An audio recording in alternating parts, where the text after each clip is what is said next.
إن الحمد لله نحمده ونستعينه ونستغفره ونعوذ بالله من شرور أنفسنا وسيئات أعمالنا من يهده الله فلا مضل له ومن يضلل فلا هادي له وأشهد أن لا إله إلا الله وحده لا شريك له وأشهد أن محمدا عبده ورسوله صلى الله عليه وعلى آله وصحبه وسلم تسليما كثيرا.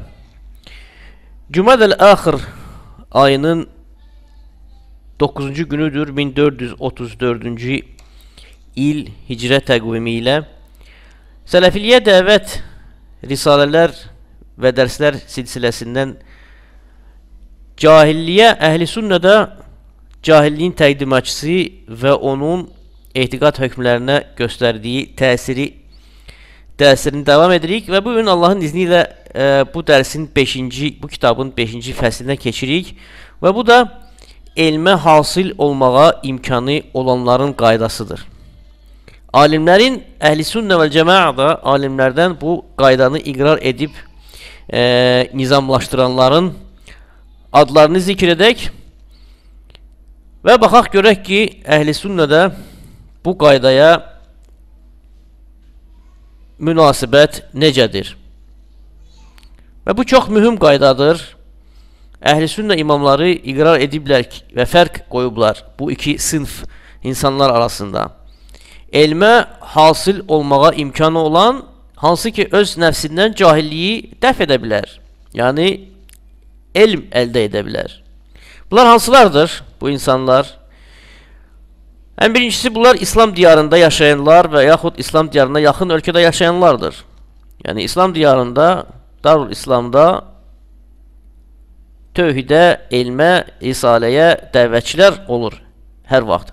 Hətta bu insan əgər İslam diyarından yaxın bir diyarda, küfr diyarında yaşayırsa, o artıq öz nəfsindən cahilliyi dəf edə bilər və təlimlənə bilər. Bu, birinci qrup insanlardır. İkinci qrup onlardır ki, elm yayılan və intişar olan zamanda yaşayırlar. Yəni, bunlar fitrə əhli deyirlər. Elm əhlində, imamlarda fitrə əhli o kəslərdir ki, onlar peyğəmbərlik mövcud olandan əvvəl zamanda yaşayanlardır. Yəni, onlara risalə çatmayan insanlardır. Və elmi hasil olmağa imkanı olan, əlbəttə ki, elmi yayılan və intişar olan zamanda yaşayır. Hansı ki, biz indi bu zamanda yaşayırıq. Kitablar, müasir elektron vasitələri, televiziya, radio, internet və s. olan zamanda elmi yayılan və intişar olan zamanı sayılır. Bu ikinci qrup insanlardır və üçüncü onlardır ki, elm əhlinə sual verməyə imkanlar var. Yəni, bu qrup insanlar əhl-i sünnə və cəmə alimlərdə elmə hasil olmağa imkan olanlardır. Və imkanı olmayan hansılardır? Birincilər onlardır ki, fitrə zamanında yaşayırlar. Peyğəmbərlikdən əsər əlamət olmayan zamanda yaşayırlar. Və belə zamanlar olub bəşəriyyətin tarixində. O zamanlar ki, peyğəmbərlikdən heç bir əsər əlamət olmayıb. İkinci qrup insanlar onlardır ki, hərb diyarında yaşayırlar. Əhkamların, İslamın əhkamların nəşr olduğu zaman olmur, hərb olan zamanda. Və üçüncü qrup onlardır ki, müsəlman ölkələrindən uzaq yaşayanlardırlar.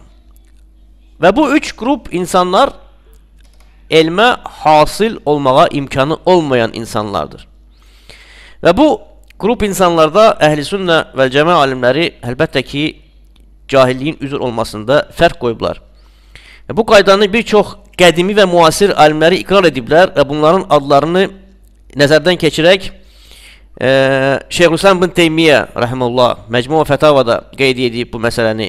İmam İbn Qayyim rəhməhullah Tariqul Hicrəteyn kitabında qeyd edir. Muhammed ibn Əhməd Əs-Səmərqandi Əl-Hənəfi rəhməhullahu teala Mizanul Usul kitabında qeyd edir bunu. İmam Əl-Beydavi müfəssir öz təfsirində qeyd edir bunu. İbn Liham Əl-Həmbəli Əl-Qavaid Fəl-Fəvaid Əl-Usuliyyə kitabında bunu qeyd edir. Muhammed ibn Əhməd Əl-Maliki Əl-Muqri kimi məşhurdur. Əl-Qavaid kitabında qeyd edir bu məsələni. Şeyxülislam Muhammed ibn Abdülvəhhab rahimehullah Əd-Durar Əs-Saniyə kitabında bu məsələni iqrar edir.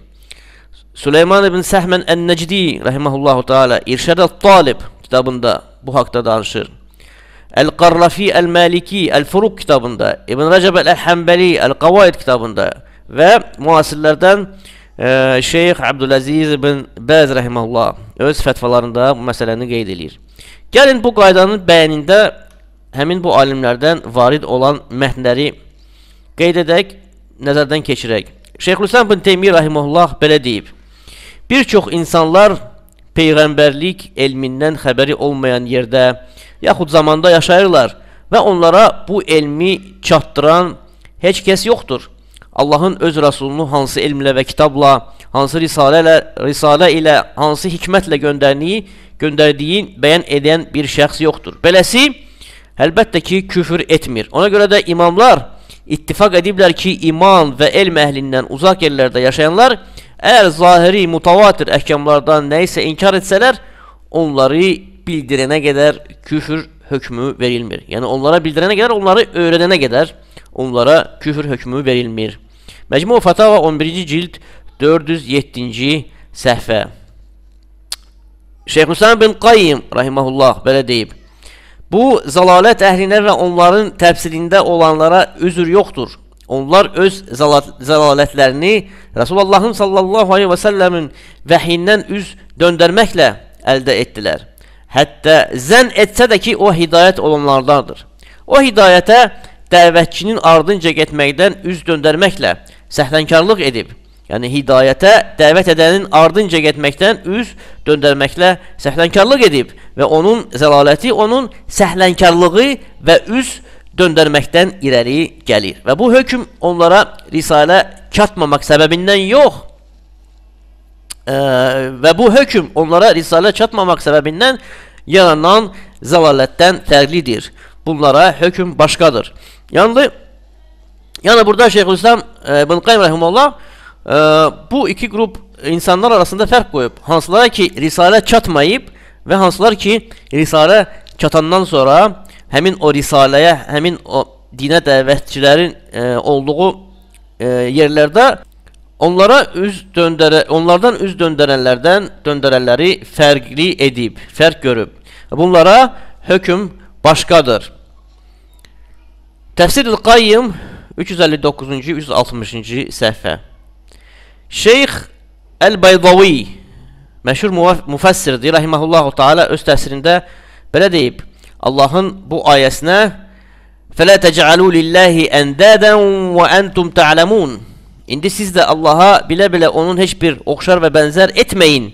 Bəqara surəsinin 22-ci ayəsinə deyib ki, bu ayədə tənbih var. Hökmün məhdudlaşdırılması və təksiri yox. Alim və elmə hasıl olmağa imkanı olan cahil onlara həvalə olunmaq hökmündə birdirlər. Mizanul Usul kitabında 171-ci səhvədə. Yəni zamanımızda bir çox batil dəvətçilər fərq qoyurlar, deyirlər filan kəs alimdir, filan kəs cahildir. Bu əlbəttə ki, əhl-i sünnədə heç bir əsası olmayan bir iddiadır. Abu Hasan Aləddin Ali ibn Abbas Əl-Bə'li Əl-Həmbəli rahimehullahu taala belə deyib. Burada bir məsələ var, o da cahilin hökmüdür. Üzürlü sayılır, yaxud sayılmır. Biz belə deyilik. Üzürlü o zaman sayılır ki, səhlənkarlıq olmayıb, təksiri olmayıb elm tələb etməkdə. Lakin səhlənkarlıq edibsə, təksiridirsə, o zaman qətiyyətli olaraq üzürlü sayıla bilməz.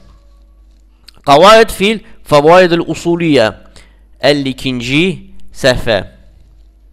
Şeyx Cihaduddin İbn Abdurrahman Əl-Maqdisi rahimehullahu taala riddə haqda olan sözlərində elmə hasil olmağa imkanı olanla və olmayanla fərqi belə şərh edir. Kimə haram olduğu və münkər olduğu hökmlər gizli qalıbsa, yəni aydın olmayıbsa, bildirilməlidir. Yəni öyrədilməlidir ona. Qəbul etməsə küfr etmiş olur. Müsəlmanlardan uzaqda yaşayanlarda bu hökmlər bildirilməlidir. Qəbul etməsələr qətlə yetirilməlidirlər. Amma kim müsəlmanlar arasında yaşayırsa tövbəyə dəvət olunur. Qəbul etmirsə onda qətlə yetirilir. Şərh-ül Umdə 2-ci cild 317-ci səhifə. Şeyx Süleyman ibn Səhmən Ən-Nəcdi rahimehullahu taala belə deyib: məsələ ki, soruşurlar üz döndərmək haqda. İslamı pozan amillərdən biridir. Və bu hökm hər bir insana həvalə olunur və üz döndərən kimdir? Yəni sual verirlər şeyxə. Üz döndərmək necə olur? Biz bilirik ki, İslamı pozan amillər dərslərində öyrənmişik ki, bu bir 10-cu İslamı pozan amildir. İslamdan, dindən üz döndərmək. Və soruşurlar şeyxdən ki, düz döndərmək necə olur? Cavab verir: elm əhli zikr edibdir bu məsələni və bəyan olunub ki, üz döndərmək iki növ olur. İslamdan çıxardan üz döndərmək və İslamdan çıxartmayan. İslamdan çıxardan üz döndərmək odur ki, Allahın dinindən üz döndərir, dini öyrənmir. Bu da İslamı pozan 10-cu amildir. Zikr olunub. Amma İslamdan çıxartmayan üz döndərmək odur ki, öyrənməyə acizdir, sual verə bilmir.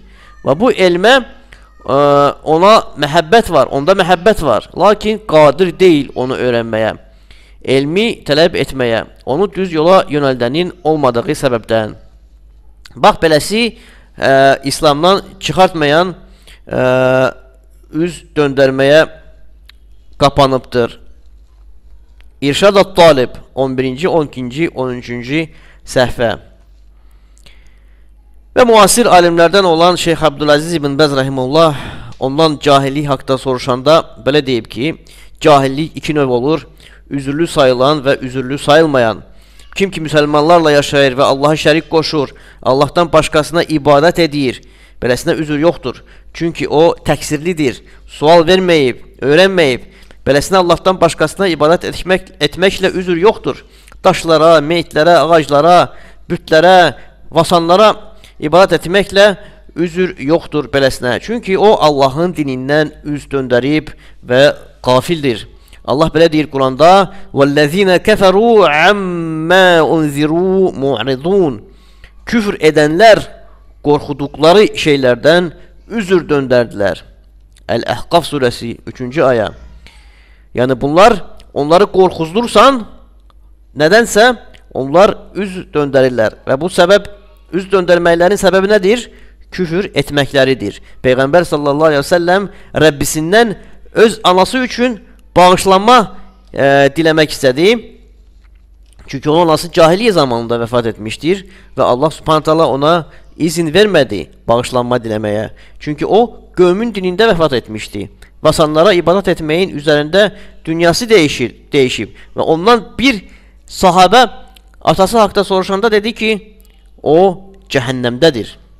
Həmin o sahabənin, o kişinin sifətində kədəri görəndən sonra dedi ki, mənim atam və sənin atan cəhənnəmdədir. Niyə görə? Çünki onlar Allaha şərik qoşaraq vəfat ediblər. Allahdan başqasına ibadət edərək vəfat ediblər, dünyalarını dəyişiblər. Bəs onda bugünkü müsəlmanlar arasında yaşayanların halı necə olacaqdır? Bədəviyə, Hüseynə, Abdülqadir Ceylaniyə, Əliyə, Rasulullah'a hətta ibadət edənlərin halı necə olacaqdır? Belələrinə onlardan əvvəl üzür yoxdur. Əgər onlara üzür olmayıbsa, hansılar ki cahilliyə vaxtında yaşayıblar, belə bugünkülərinə əl-əxsus üzür yoxdur. Çünki onlar böyük şirk edirlər və onlar müsəlmanların arasında yaşayırlar. Quran oxuyurlar, sünnə onların arasında mövcuddur. Lakin onlar üz döndəriblər. Və ikinci qism odur ki, kimlərə ki üzür var, o kəslərdir ki, müsəlmanlardan uzaq yaşayırlar, yaxud fitrə əhlidirlər. Onlara risalə çatmayıb, beləsi cahilliyə görə üzürlüdür. Bu sözlər Şeyx Abdülaziz bin Bəz rahimehullah fətva toplumusunda Darul Vatan kitabında 2-ci cild 529-528 səhifələrində mövcuddur.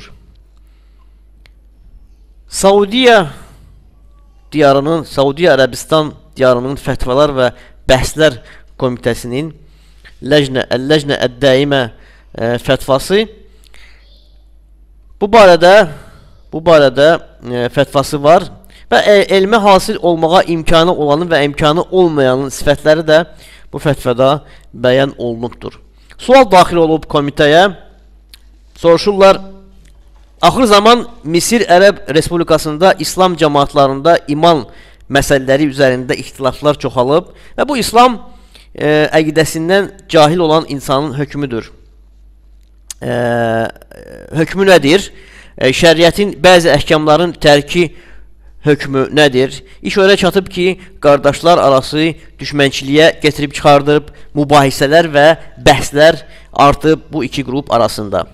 Və cavab belə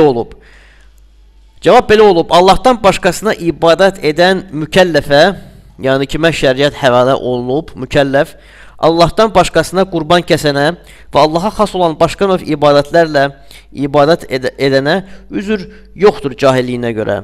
Bir hal istisna olmaqla. O da bu insan müsəlmanlardan uzaq bir yerdə yaşayırsa və ona dəvət çatmayıb. Beləsi üzürlü olur. Cahil olduğuna görə yox. O üzürlüdür ona görə ki, ona dəvət çatmayıb. Yəni cahil mütləq olaraq üzür sayılmır. Üzür deyil. Yalnız üzür ona görə var ki, həmin insana ki, ona dəvət çatmayıb. Və bu artıq onun təqsiri deyil. Ona dəvətin çatdırmayan təqsiridir. İmam Muslim rivayət etdiyi səhih hədisdə Resulullah sallallahu aleyhi və səlləm belə deyib. وَالَّذِي نَفْسِ مُحَمَّدٍ بِيَدِهِ لَا يَسْمَعُ بِيَ أَحَدٌ مِنْ هَذِهِ أُمَّةٍ يَهُودِيٌّ أَوْ نَصْرَانِيٌّ وَلَمْ يُؤْمِنْ بِمَا أُرْسِلْتُ بِهِ إِلَّا كَانَ مِنْ أَصْحَابِ النَّارِ. Muhammedin nəfsi əlində olana and olsun ki, mənim ümmətimdən Yahudi və Nasrani mənim haqda eşidib, mənim nə ilə göndərdiyimə imam getirməsə, cəhənnəm əhlindən olar. Hədis səhihdir, Müslim rivayət edib. Və Peyğəmbər sallallahu aleyhi və səlləm onun haqda eşidənlərə üzr görmədi. Hətta Nasrani və Yahudi də olsa belə, kim o İslam ölkəsində yaşayırsa, Resul Allah haqqında eşidib əlbəttə ki. Və imanın əsasları olan məsələlərdə onun cahilliyi ona üzür deyildir. O kəslər ki, Peyğəmbərdən sallallahu aleyhi və səlləm silahlar asılan ağacdan bərəkət tələb etdilər, Zat-ül Ənvad. Çox vaxt batıl əhli bu hədisi getirirlər. Bu barədə bir qədər sonra daha ətraflı danışacağıq. Həmin insanlar İslamda yeni idilər. Küfrə yaxın bir dövrdə zamanda tələb etmişlər bunu. Və onlar yalnız tələb etdilər və bu əməli etmədilər. Onlara tənbih olandan sonra, Peyğəmbər sallallahu əleyhi və səlləm onlara işarə edən, onlara əmr edəndən sonra onlar tərk etdilər bu əməli. Və onların bu tələbi şəriətə müxalif idi və onları tənbih edəndən sonra onlar bu əməli tərk etdilər. Bu Ləjnə Daimənin fətvaları idi, 1-ci cild 528-ci səhifə.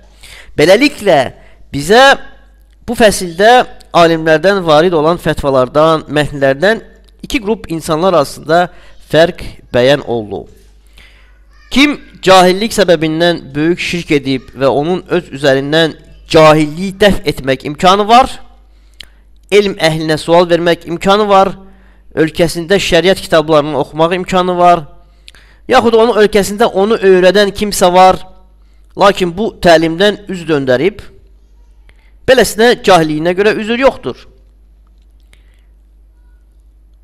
Başqalarından fərqli olaraq, hansılar ki, müsəlmanlardan uzaq yerlərdə yaşayırlar və onların təlimə imkanı yoxdur, hətta sual verməyə belə imkanı yoxdur. Məsələn, dağların ətəyində yaşayanlar, meşələrdə yaşayanlar, Afrikanın səhralarında yaşayanlar, beləsi cahilliyə görə üzürlüdür və cahilliyinə görə yox, məhz ona dəvətin və İslamın əhkamların çatmaması səbəbindən üzürlüdür. Və zamanımızda şirk əhlinin əksəriyyəti elmə hasil olmağa imkanı olanlardır. Ali təhsillidirlər, dünya elmlərində savadlı insanlardır, yazıb oxuya bilənlərdir. Və bugün hələ bir ölkə yoxdur ki, hətta küfr ölkələrində belə səhih əqidə kitabları nəşr olmasın. Hələ bir ictimaiyyət yoxdur ki, orada tövhidə dəvətçi olmasın. Ona görə belələri cahilliyinə görə böyük şirk məsələlərində üzürlü sayılmırlar. Aqulu qavlu həzə və estəğfirullaha li və ləkum.